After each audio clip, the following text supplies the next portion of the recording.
모르시는 분도 아마 그 미래학자 그러면 아마 20세기를 사신 분 정도 엘빈 토플러에 대해서는 뭐 모르시는 분이 없을 겁니다.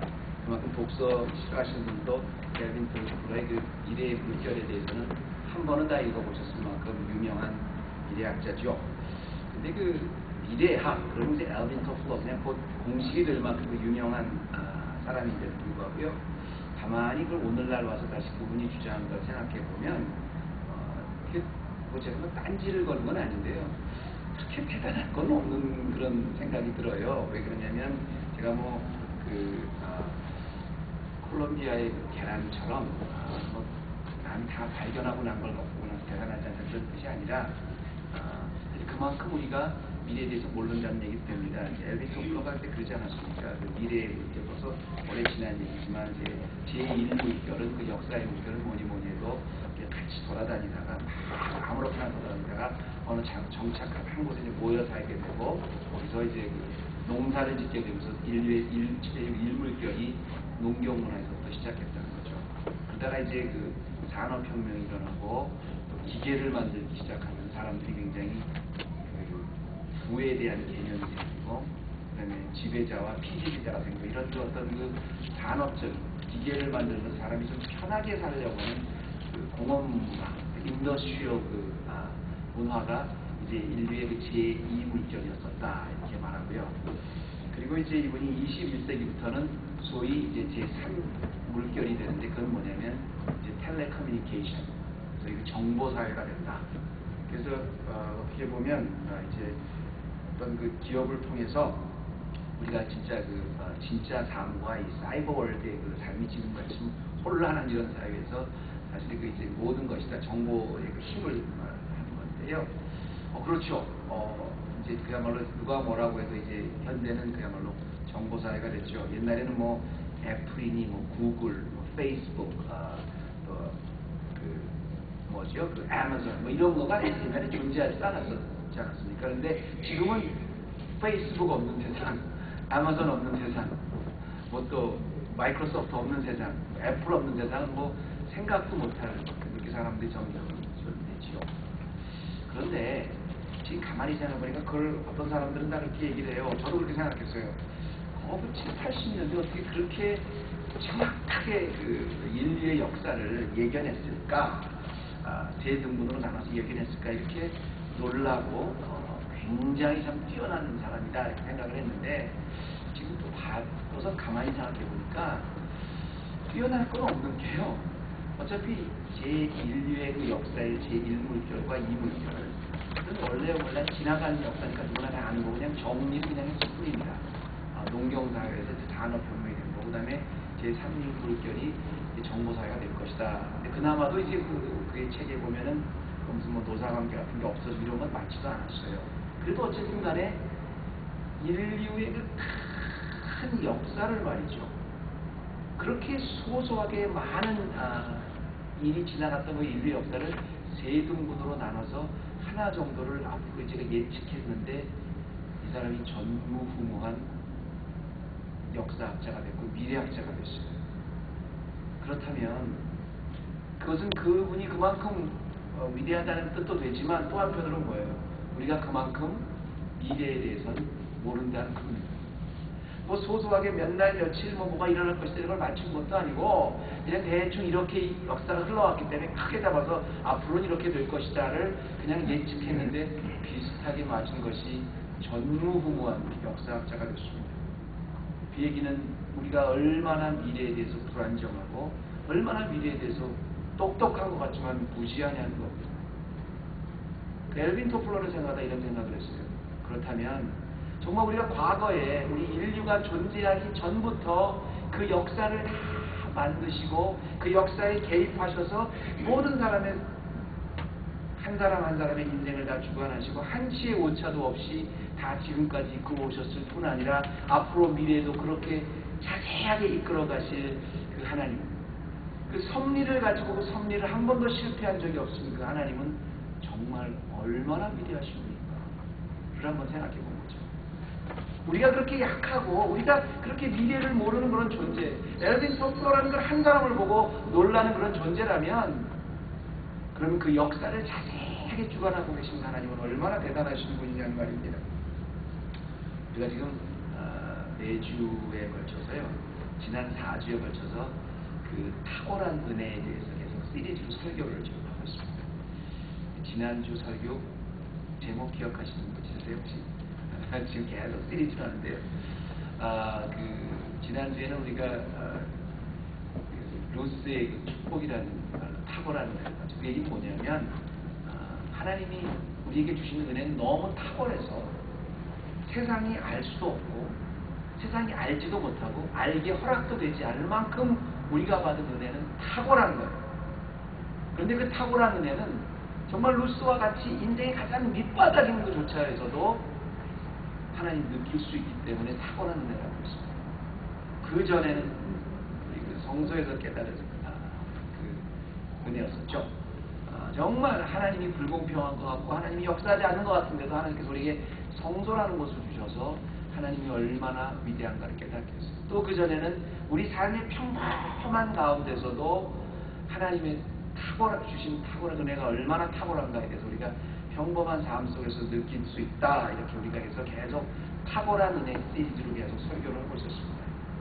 그런데 오늘은 여러분에게 그렇게 탁월한 은혜, 세상이 알지 못하고 알 수도 없는 그 탁월한 은혜, 그 은혜를 직접 주시는 그 하나님은 얼마나 탁월하신 분이십니까? 그 하나님은 얼마나 위대하신 분이고 그 하나님은 얼마나 크신 분이겠습니까? 그 모든 은혜를 다 주관하시는 그 하나님을 우리가 생각해보면 우리가 감히 하나님의 존재에 대해서 이러쿵저러쿵 얘기할 수가 없죠.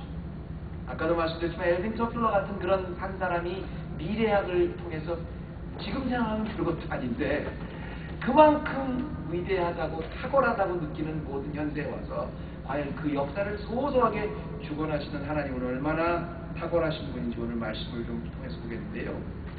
오늘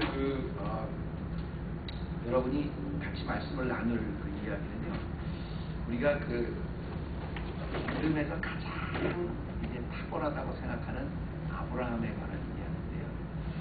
아브라함 하면 왜 떠오르는 게 뭐냐면 아브라함의 순종입니다. 아들까지 하나님 앞에 바치라니까 바칠 만큼 위대한 사람. 근데 이렇게 생각하면 우리가 뭘 생각하게 되냐면 아브라함은 정말 우리가 가까이 할 수 없는 범접한 믿음의 조상이구나 이렇게 생각을 해요. 그런데 사실은 오늘 이 아브라함이라는 사람에 대해서 처음으로 등장하는 이 사건은 가만히 보면 아브라함이 우리가 따라갈 수 없을 만큼 탁월한 믿음을 가진 사람이 아니라 오히려 아브라함은 우리와 똑같은, 우리와 다를 게 없는 아주 굉장히 평범한 사람인데 하나님께서 믿음의 조상을 만들 만큼 하나님이 아브라함을 그렇게 믿음의 조상으로 만들어서 아들까지 바칠 수 있을 만큼 하나님이 훈련시키시고 완성하실 만큼 하나님이 탁월하시는 것을 나타내는 것입니다.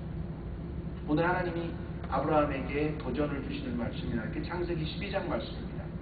그런데 아브라함이 그 12장 말씀이요, 아까 우리 김은미 지사님이 굉장히 그 은혜롭게 성경을 교독해 주셨지만 한 가지 제가 이렇게 빠뜨리셨거나 습관이 돼서 그런데 계속 이렇게 우리가 읽을 때 여러분도 다 그러셨을 거예요. 아마 아브라함을 하고 읽으셨는데 아브라함이라고 안 돼 있을 겁니다. 성경에 보면 아브람이라고 돼 있을 거예요. 근데 우리가 이제 아브라함 그러면 아브라함이지 그러면서 읽었을 텐데 원래 이때만 해도 아브라함이었습니다. 진실한 아버지다 이런 뜻이. 근데 그 진실한 아버지를 뽑으셔서 하나님이 아브라함을 나중에 만드셨어요. 열국의 아버지다, 만백성의 아버지다 이런 뜻입니다. 그 믿음의 조상이 원래부터 믿음의 조상이 될 만한 자격이 있었던 사람이 아니라 그냥 아브라함이었어요. 읽어보세요. 그럼 여기 보면 여호와께서 아브라함에게 이르시되 이렇게 나옵니다.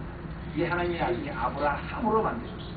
근데 그 아브라함은 얼마나 평범한 사람이었냐면요, 그 평범한 여러분 항상 그 아브라함이 그 위대한 일을 한다면 아브라함이 얼마나 평범한 사람이었다는 걸 항상 그 얘기한다면 나중에 보면 아브라함은 자기가 애굽에 갔을 때 자기 아내가 너무 예뻐서 그 아내 때문에 제가 죽을까봐 아내를 내 동생입니다 속여요. 제가 아무리 좀 별 볼 게 없는 사람 같아도요, 믿음은 훨씬 아브라함보다 훨씬 없겠지만 글쎄 나도 만약에 그런 생각이 되면 내가 나 살자고 내 멀쩡한 아내를 아니 얘 내 동생이에요. 그리고 내 목숨 달고 다른 사람이 내 아내를 혹이 왕이 좋아하니까 그 왕이 내 아내를 뺏겨서 나를 죽일까봐 그런 실수를 할까 생각을 해보면 글쎄 그렇지도 않을 것 같아요. 근데 아브라함은 그랬어요. 놀라운 건 그런 실수를 2번이나 똑같이 했어요. 이만큼 아브라함은 아브라함이었어요. 평범한 사람이었어요. 그런데 그 아브라함을 믿음의 조상을 만드셨으니 얼마나 위대한 하나님의 탁월하심이 보이는 분입니까? 그래서 하나님의 탁월하심을 우리가 이 아브라함의 이야기를 통해서 좀 몇 가지만 좀 제가 살펴보기 원하는데요. 첫째, 하나님의 그 탁월하심이라는 얘기인데 제가 오늘 그 제목을 그분의 탁월함이라 했어요. 왜냐하면 이제 우리가 느끼는 그 탁월한 은혜, 세상이 말하지 못하는 모든 세상이 알지 못하는 모든 탁월한 은혜 뒤에는 바로 그분이 있다는 것, 그분이 주신다는 것, 그분이 계시다는 것.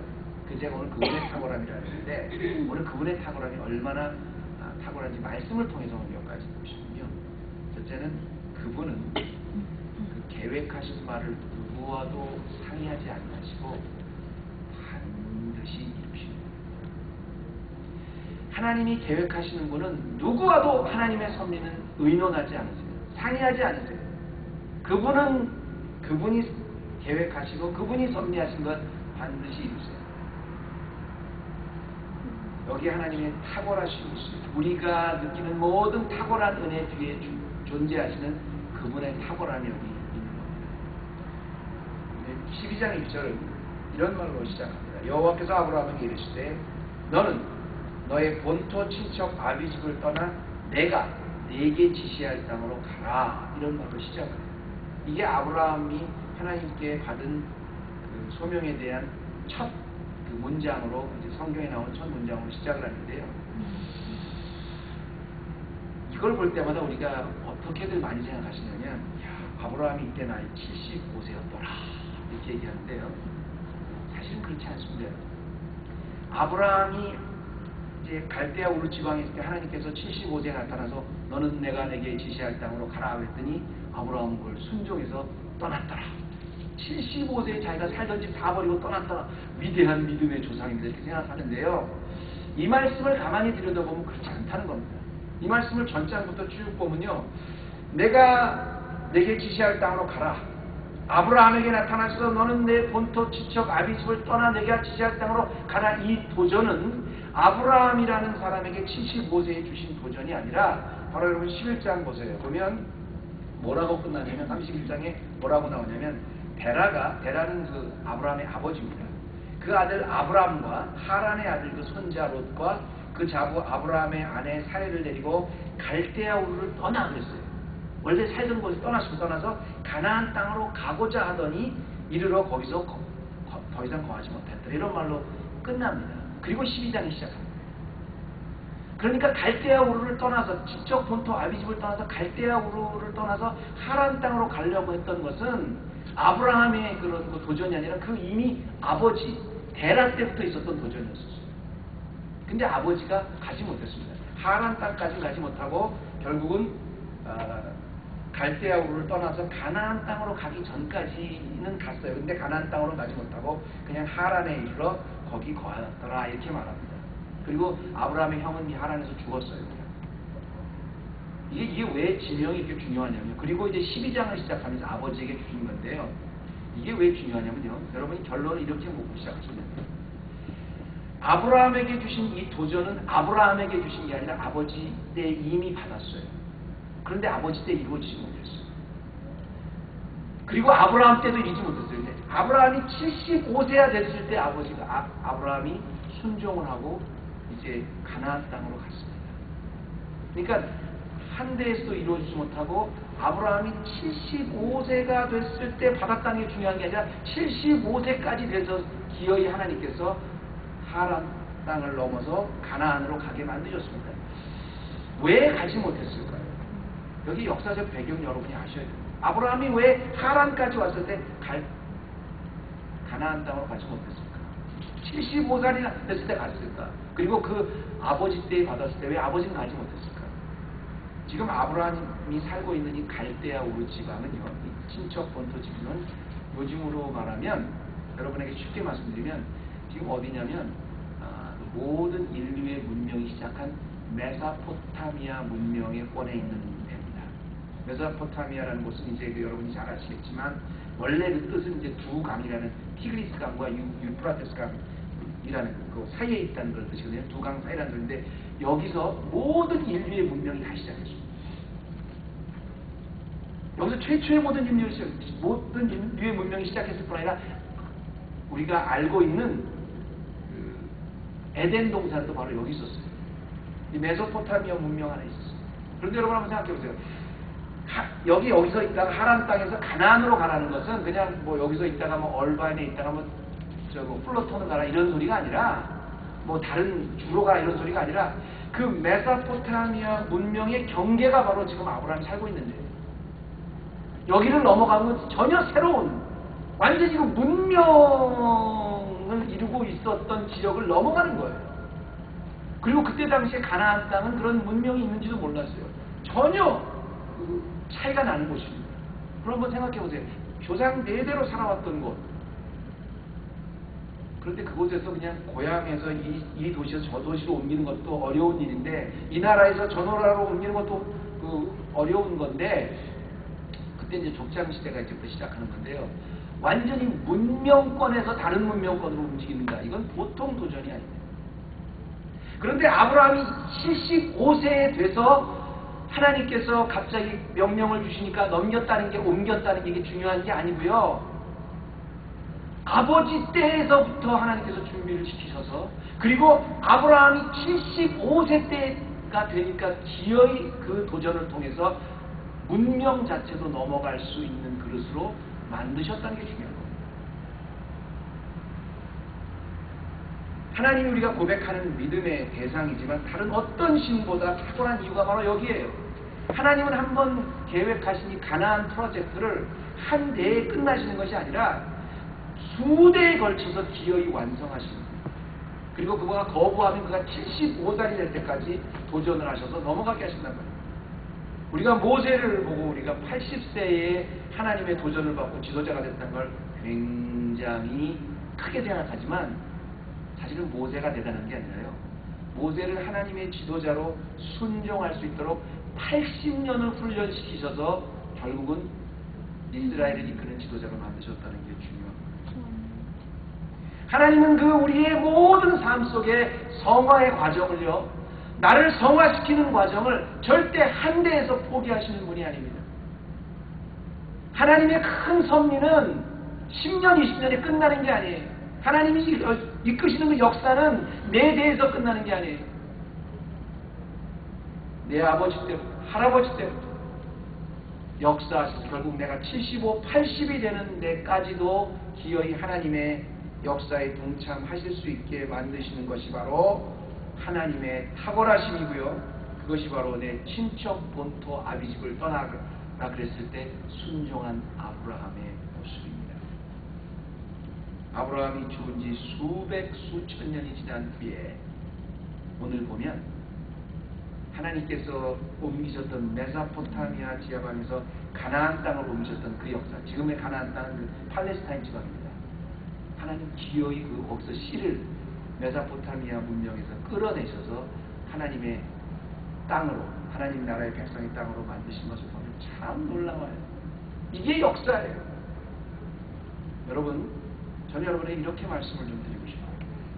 내가 지금 무슨 일을 하고 있다가 실패를 했다, 어렵다, 내가 안 되는 것 같다, 변하지 않는 것 같다, 정말로 내가 계획한 대로 되지 않았다, 낙심하지 마세요. 왠지 우리가 오늘 노래한 것처럼, 우리가 고백한 것처럼 하나님은 그 순간에도 일을 하고 계십니다. 그리고 하나님은 포기하시는 분이 아닙니다. 두 번째로 우리가 또 하나 하나님의 그 탁월하심에 대해서 볼 수 있는 이 말씀은요, 하나님은 유일하게, 하나님이 그 탁월하신 하나님은 유일하게 무엇을 하시든지 우리가 믿을 수 있는, 그래서 탁월한 겁니다. 자 보세요.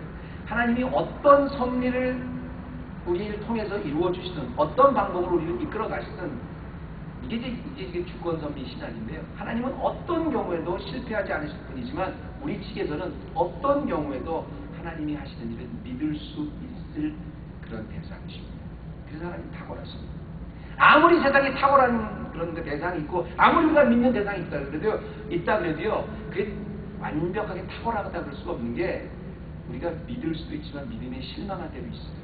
근데 하나님은 안 그렇습니다. 어떤 경우에도 하나님 한 분만으로 우리가 충분하실 만큼 탁월하십니다.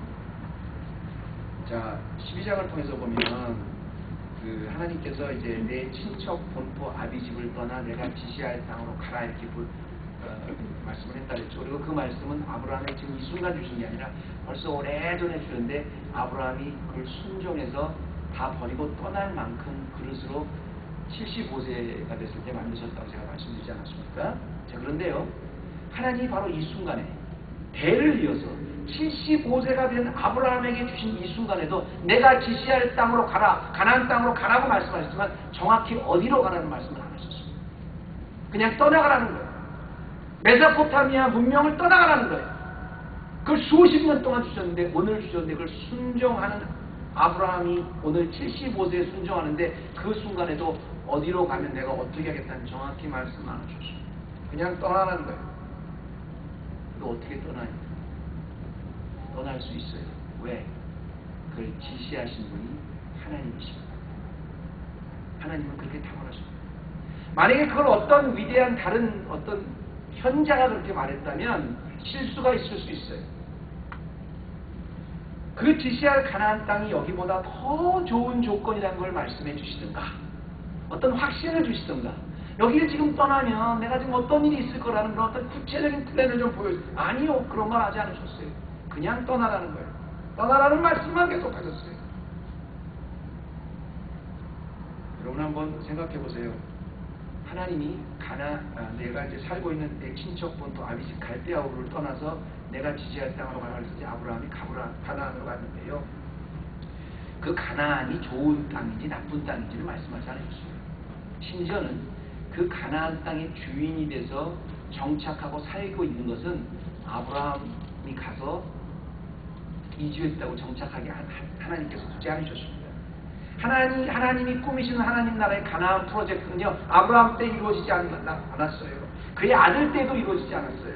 그의 손자 야곱 때도 이루어지지 않았어요. 그 요셉 후에 430년이 지난 후에 이루어졌어요. 그나마 그것도 전쟁에서. 하나님은 그 몇백 년 후에 아브라함 후에 몇백 년 수십 대 후에 이루어질 그 일을 통해서 아브라함을 떠나야 하셨어요.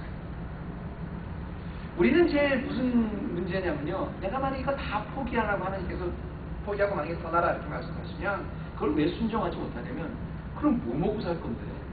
그럼 어떻게 할 건데? 아니요. 여러분 하나님의 계획이요. 나를 떠나라고 해서 내가 계획하는 내 시간대로 안 이루어질 수 있어요. 그런데 우리가 그런데도 왜 순종하는 게 위대한 거냐면요. 하나님이 왜 위대하시는 거냐면요. 하나님은 내가 떠나라 그럴 때 떠나라 그래도 지금 내가 모든 걸 다 버리고 떠나도 손해 같지만 그게 하나님이 이루신 역사의 가장 좋은 거예요. 하나님은 하나님 한 분만으로도 감사하는 거예요. 우리가 보통 감사하면 뭘 생각하냐면 하나님이 주신 선물을 이렇게 생각하는데 사실은 여러분 하나님이 나에게 무엇을 주시느라 감사해 줄 뿐이 아니라 그걸 주시는 분이 하나님이라는 것에 감사해 줄 겁니다.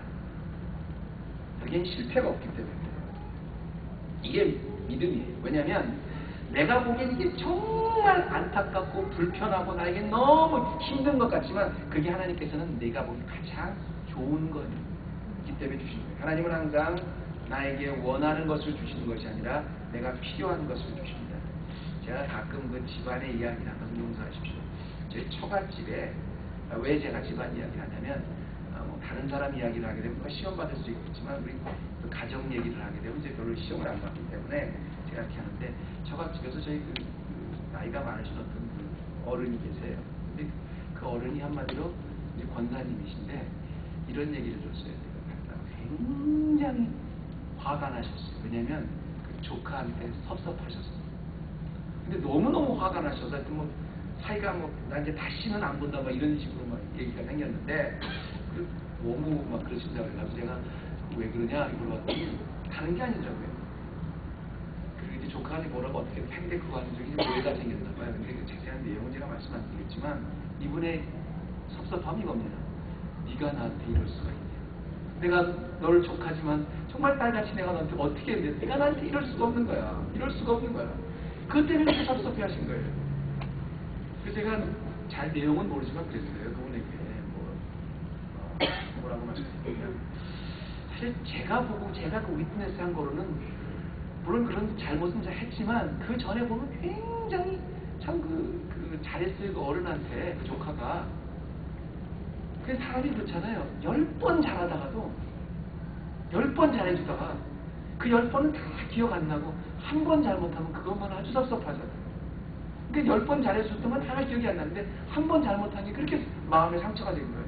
그래서 제가 그렇게 생각할 게 아니라 10번 그동안 잘했던 것도 그거 좀 생각하시죠. 그런 건 생각 없어요. 한 번 잘한 게 한 번 안 한 게 그렇게 마음에 그 은혜는 뭐 불에 새기고 뭐 원수는 돌에 새긴다고 그게 그렇게 마음에 남아있는 거예요. 그러다가 제가 한편에 그러냐다 이런 반대로 이런 생각이 들어요. 물론 제가 보기에는 겉으로 보기엔 이 어른께서 그 조카가 10번 잘하는 거 내가 봤는데 한 번 못한 것 때문에 이렇게 화가 나시는 것 같지만 그 이면에는 또 내가 모르는 뭐 그 집이 어렸을 때 어떻게 살던 내가 전혀 모르고 있는 그 진짜 어른께서 그 어린 조카를 키울 때 또 쏟았던 내가 모르는 수백 톤의 또 정성이 또 있었을 수도 있겠다 이런 생각이 들어요. 그러니까 어떤 면으로는 뭐 진짜 정말 이 부모가 이 진짜로 무슨 마음이 이렇게 굉장히 좁으신 건지 아니면 또 이 조카가 진짜 자기 어른께서 어렸을 때 해주셨던 거를 잊어버린 건지 그건 제가 모르겠지만 분명한 것은 제가 느낀 결론이 있었어요. 어떠한 경우든 어떤 케이스든 간에 우리가 사람을 보고 거기에 초점을 맞추면 반드시 실망하게 된다.